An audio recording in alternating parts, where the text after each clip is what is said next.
조갑제TV 시청자 여러분 안녕하십니까. 2021년 9월 25일 새벽입니다. 조 바이든 미국 대통령은 백악관에서 쿼드 4개국 안보협의체죠. 회원국 정상인 스가 요시히데 일본 총리, 스콧 모리슨 호주 총리, 그리고 나란드라 모디 인도 총리와 대면 회담을 하고 있습니다.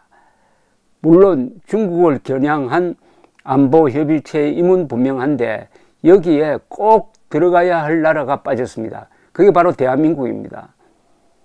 대한민국은 미국과 군사동맹국입니다. 그리고 대한민국에 주한미군이 있습니다. 호주는 미군기지가 없습니다. 미군기지가 있는 한국의 문재인 대통령이 이 자리를 사실상 피한 거죠. 누구 눈치를 보고 그렇게 했겠습니까? 중국 눈치를 보고 한 거죠. 호주는 중국 눈치 봐야 될 상황이 많아요. 특히 무역에서 중국 의존도가 매우 높습니다. 일본도 마찬가지죠. 그런데도 일본, 호주는 인도도 마찬가지인데 미국과 손을 잡았습니다. 왜냐? 중국은 공산주의 독재체제고 미국은 자유민주주의 체제니까 이것은 군사동맹 이전에 가치의 동맹 문제죠. 그런데 문재인은 그 미국의 도움을 그렇게 받으면서도 이 회담에서 빠지고 있습니다. 이게 뭘 나타내느냐? 결국 대륙의 전체주의 세상과 해양 중심의 자유민주주의 세상에서 어느 쪽에서 살 거냐, 어느 쪽에서 살 거냐 하는 데 대한 확신이 없다는 것 아닙니까? 물론 문재인의 그 이념체계나 가치관을 보면은 북한, 중국에 더 가깝죠. 미국, 대한민국 헌법에 가까운 게 아니라 그런가 하면은 문재인은 지금 비핵화 사기극이 이제 들통이 나니까 또 다른 사기 카드를 하나 들고 나옵니다.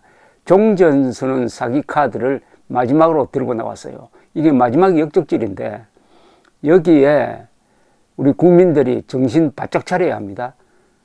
이제 여러 가지로 대선에서 불리하게 돌아가니까 요 종전선언 카드를 가지고 국론을 분열시키고 그리하여 선전, 선동 기관을 총동원해 가지고 김정은 도움까지 받아서 민주당이 집권 연장을 하는 그런 꾀를 쓰고 있는 게 분명합니다. 여기에 잘 대응을 해야 됩니다. 우선 비핵화 사기극을 확실하게 지금 확인할 필요가 있습니다. 문재인의 비핵화 사기극은 세계를 속인 거고 국민을 속인 겁니다. 그리고 어떤 면에서는 김정은을 속인 거예요. 2018년 4월 27일 판문점에서 만나서 두 사람이 한반도에서 비핵화, 핵을 없애겠다고 약속을 했습니다. 그런데 김정은이가 말하는 비핵화와 국제사회에서 우리가 말하는 비핵화는 완전히 다릅니다. 우리의 비핵화는 북한의 비핵화인데 김정은은 한반도 비핵화라 해가지고 주한미군 철수, 한미동맹 해체, 해우선 철거를 요구를 하고 있습니다. 그런데 비핵화라고 해놓고 그 뒤에 사태 전개는 뭐냐? 북한은 핵 미사일 능력을 계속 증강시키고 문재인은 그것을 없는 것처럼 하면서 대북 제재를 해제하는 그런 책동을 했습니다. 그러나 트럼프도 김정은과 3번 만났지만은 거기에는 넘어가지 않았습니다. 특히 2019년 2월 하노이에서 만나가지고 김정은의 제안, 영변 핵시설 폐기할 테니까 제재 해제해달라는 제안을 야멸차게 거절해버리고 말았습니다. 그 뒤에 남북관계도 미북관계도 풀리지 않고 있습니다. 즉 비핵화 사기극이 들통난 거죠. 물론 대한민국의 안보는 더 위태로워졌습니다. 이 기간에 북한은 핵폭탄 더 만들고 미사일 능력을 더 강화했습니다. 그런데 느닷없이 유엔 총회에 가가지고 문재인이가 종전선언 이야기를 또 꺼냈습니다. 이 종전선언이란 게 무슨 말입니까? 그 전쟁은 6.25를 끝내자는 것 아닙니까? 6.25를 끝내려면 어떻게 해야 됩니까? 6.25를 끝내려면 어느 한쪽이 이겨야 합니다. 북한이 이기든지 대한민국이 이겨야 합니다. 그런 다음에 전쟁이 끝났으니까 그 다음에 이제 전후 처리로 가는 거죠. 그런데 지금 승부가 나지 않았는데 무슨 전쟁을 끝냅니까? 그리고 정전협정이 있습니다. 정전협정이 있는데 종전선언을 왜 합니까? 종전선언하는 즉시 주한미군 철수, 한미동맹 해체, 유엔군사령부 해체로 바로 이어지죠. 바로 그걸 노리는 것 아닙니까? 문재인 정권은 그러면서도 이거는 주한미군, 한미동맹과는 관계없다고 그럽니다. 당장 한미동맹 해체, 주한미군 철수하자고 하면 반발이 심할 테니까 종전선언 해놓고 그 다음에 이제 본격적으로 대북 제재 해제, 주한미군 철수, 한미동맹 해체를 위해서 문재인 세력과 김정은 세력이 손잡는 거죠. 그 방향은 어디냐? 대한민국을 지난 70년 동안의 번영을 보장을 했던 해양 세력, 자유민주 세력권에서 중국, 러시아, 북한이 이끄는 대륙의 전체주의 체제로 대한민국을 갖다 붙이려는 그런 속셈 아닙니까? 자, 이 종전선언 사기극을 그럼 어떻게 대응을 할 거냐? 우선 이거는 대국민 홍보전입니다. 국민들이 평화란 말, 종전이라는 말에 속아 넘어가면은 잘못하면 선거에서 또 질 수가 있습니다. 그러니까 국민들을 깨우쳐야 합니다. 그리고 미국에 대해서 종전선언을 반대한다는 우리의 의지를 분명히 할 필요가 있습니다. 국민의 힘이 이 문제에 대해서 정리를 빨리 해야 되는데 이 종전선언의 본질을 정확하게 알리고 종전선언은 어떤 경우에 가능한지를 알려야 합니다. 종전선언이 불가능한 몇 가지 이유가 있죠. 첫째, 북한이 핵을 포기하지 않고 있습니다. 그리고 아직도 휴전선이 있습니다. 계속 북한이 도발합니다. 그러면 종전선언 했다고 도장 찍으면 그때부터 평화가 옵니까? 한반도의 평화는 김정은 정권이 사라져야 합니다. 핵이 사라져야 합니다. 두 번째, 종전이니까 전쟁을 끝내는 거니까 반드시 남침 전쟁에 대한 책임을 물어야 합니다. 그리고 북한 농당 정권이 남침에 대해서 사과하도록 만들어야 됩니다. 그 다음 거기에 따른 배상이 있어야 합니다. 그 다음 불법 억류한 국군포로를 보내줘야 합니다. 그리고 끌고 간 납북자들을 다 생존자는 다 돌려줘야 합니다. 여기 최소한의 요구입니다. 최소한의 요구. 그러니까 국민들에게 좋다. 종전선언 한번 논의해보자. 그러나 요 조건은 반드시 지켜야 한다.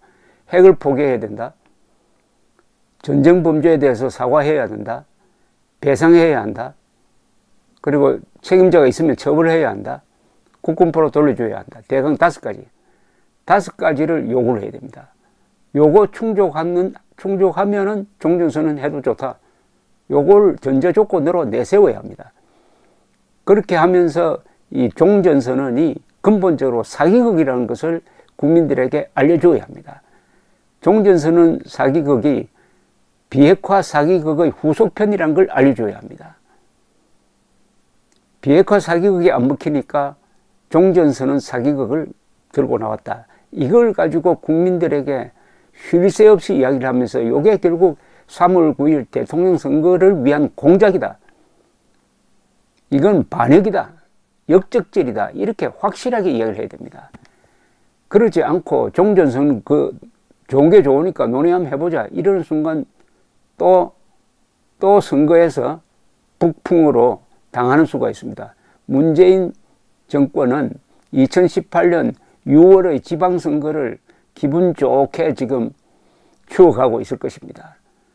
6월 12일 싱가포르에서 김정은과 트럼프가 회담을 하면서 가짜 평화 무드가 휩쓰니까 6월 13일 지방선거에서 문재인 세력이 압승한 것 아닙니까? 그때 국민들이 다 속아 넘어간 것 아닙니까? 그 재판을 지금 벌리려고 합니다. 이제는 우리가 거꾸로 나가야 합니다. 좋다. 종전선언 들고 나왔으니까 종전선언을 화두로 해가지고 비핵화 사기극을 폭로하고 이 종전선언이 얼마나 반역적인 것이냐 하는 것을 폭로하는 계기로 삼으면은 차도살입니다. 저들이 가진 칼을 가져와가지고 다시 찌르는 걸 차도살이라고 그러죠. 차도살계로 대응을 하면 되니까 일단 종전선언은 사기극이다. 그래도 종전선언 하려면은 5가지 조건. 첫째, 핵 포기하라. 그리고 남침 사과하라. 배상하라. 납북자 돌려달라. 국군포로 돌려달라. 이 5개를 요구를 해야 됩니다.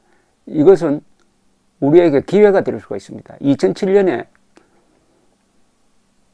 대통령 선거를 불과 2달 앞두고 노무현 대통령이, 당시 대통령이 북한에 가서 김정일을 만나가지고 아주 굴욕적인 회담을 했습니다. 왜 그랬겠습니까? 정권은 어차피 바뀌니까 정권이 바뀌더라도 뽑을 수 없는 대못을 박자는 것 아니었습니까? 거기서 14선언이 나왔는데 거기서 종전선언이라는 말이 들어갔습니다. 종전선언 사기극에 이기면은 내년 3월 9일 대통령 선거도 자동적으로 이깁니다. 감사합니다.